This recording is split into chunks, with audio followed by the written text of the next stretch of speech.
అందరూ కలిసి pre planned ఇది మారణాయుధాలు ఎంత అనే నాకు అర్థం కాలేదు. ఏం చంపేస్తారా? అంత అవసరం ఏమొచ్చిందని? అంత అవసరం ఏముంది? రిజల్ట్స్ రాని నువ్వు ఈ పోలింగ్ తట్టుకోలేకపోతే ఎట్లా అంటే చంపేస్తారా? లే సెకండ్ ఒక్కసారి ఇంతమంది కార్యకర్తలు ప్రాణం ఇచ్చినందుకు ఏ దేవుడో కాపాడాడు. సెకండ్ లో ఆయన బయటపడ్డారు. అది పోయి ఇద్దరు పిల్లలు గన్మ్యాన్ ని షూట్ చేసి ఆయన గన్మ్యాన్ ని తరిమి కొడతారా? కింద మన భరత్ వాళ్ళు తీసి ఆయన లాగి కార్లో వేసుకున్నారంట. కాబట్టి ఆయన బయటపడ్డారు.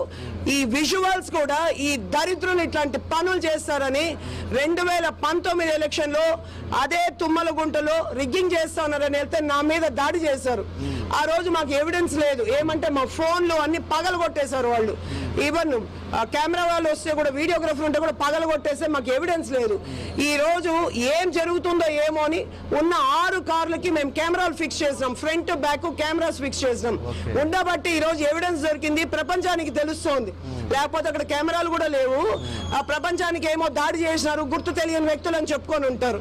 రఘు చెవిరెడ్డి తమ్ముడు ఓ పక్క క్యాండిడేట్ వాడు లోపల ఉంటాడు. వాడు ఏమి తెలియనట్టు అక్కడ నటన నన్ను ఇన్సల్ట్ చేస్తాడు. వాడు వయసు ఎంత అనేసి నన్ను ఇన్సల్ట్ చేస్తాడు. నేను ఇది ఏదో డైవర్ట్ చేయడానికి చేస్తున్నారు. నిన్న నైట్ డైవర్ట్ చేస్తున్నారు. ఈవీఎంస్ అంతా ఓపెన్ గా ఉన్నాయి అక్కడ.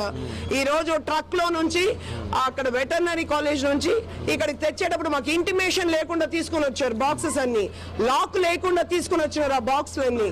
అందుకని మళ్ళీ ఇది డైవర్ట్ చేయడానికంటే నాని గారికి అంత జరిగినా నేను నాని గారి దగ్గరకు పోకుండా ఒక్క వీడియోతో అంతమందికి పిలుపునిచ్చి నేను ఎంటర్ అయిపోయినా. అక్కడ లోపల నేను చూసుకోలే. స్ట్రాంగ్ రూమ్ పోకముందు అవకతవకలు ఏమైనా చేస్తున్నారని నేను అక్కడికి వెళ్ళిపోయి ఇప్పుడే నేను బయటకు వచ్చా.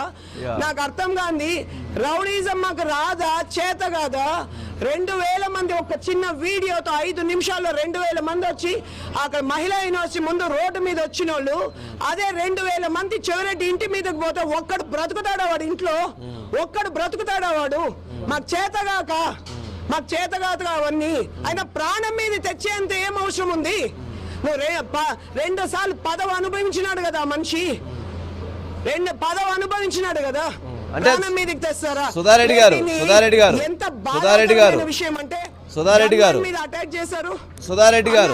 సుధారెడ్డి గారు మీరు ఒక్క నిమిషం ఆ విజువల్స్ గనక చూస్తా ఉంటే ఆ విజువల్స్ లో ఒక పెద్ద సుత్తి అంటే సమ్మిట అది తీసుకొని ఆయన మీద